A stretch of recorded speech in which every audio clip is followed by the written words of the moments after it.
लाल टहट लिचु फल एमती फल जहाँकि कंधमाल जिला दारिंगबाड़ी अंचल देखा मिली।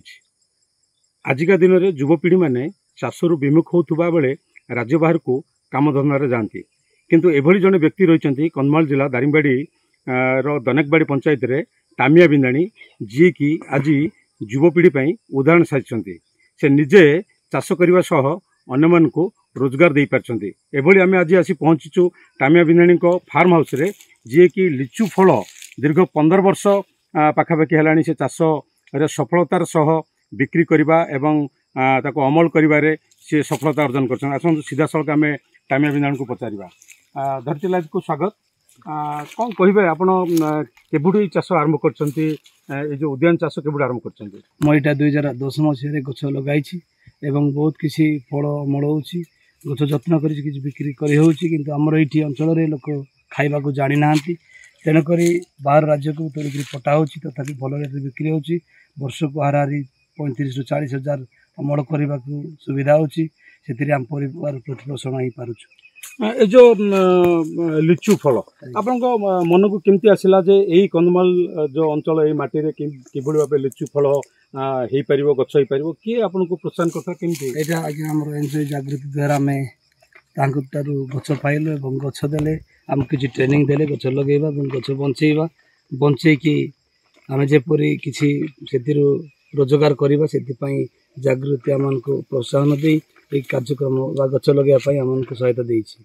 जदि कहबा चाष को निहत भाव पानी आवश्यकता रही, जदि आम पहाड़ी अंचल भितर आमर घर रही गाँ रही, आप जलर व्यवस्था केमती कौन कर? आमर ये तले गोटे बड़ नालटे अच्छी से व्हाइट प्रोजेक्ट गोटे लिफ्ट इरिगेशन बसाई से पानी उठे आम ये पानी मड़ाऊँ।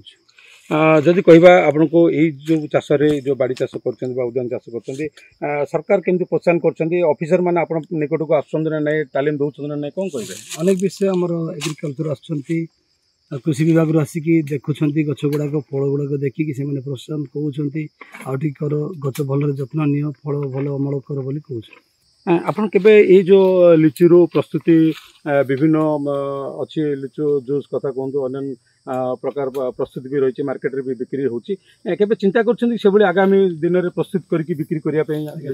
चिंता करा होची, किंतु हमर प्रोसेसिंग रे हमर सरकार जदी सहायता देकी ट्रेनिंग नै थांते, किंतु भल पैसा पाइबा पई किसी हम सुविधा सहायता पाई था सरकार द्वारा बोले और किसी लाभवान ही था, किसी अधिक पैसा बिक्री कर पारि। जदि देखिबा युवपीढ़ी वर्तमान विमुख होती चाष को प्रति आग्रह होना, आपण कम बयस ये चाष को आरंभ कर बर्तमान परिवार भी बढ़ी आपको प्रतिपोषण कि भाव कर बर्तमान कौन कहे अन्य युवपीढ़ी मान को कौन बार्ता देवे? आप अन्य माने गछ लगातु पुणी बड़ी पैसा रोजगार करूँ, देश बाहर को न जाकि से माने दादन न कटिकी पुणी गछ लगे निज निज क्षेत्र में रोजगार क्षम बढ़ातु बोली मु कहूँ। तो निश्चित भाव टामिया युवपीढ़ी को से बार्ता देकर भी गोटे इच्छा अच्छी जे प्रोसेसिंग करके लिचु को बिक्री करने फार्म रे विभिन्न किस्म आंब भी रही, फूल झाड़ू कथा कहतु, पनीपरिया कथा कहतु, से उद्यान चाष को पूरा से निजे करने सहित परिवार मिसिक कर से रोजगार देवारे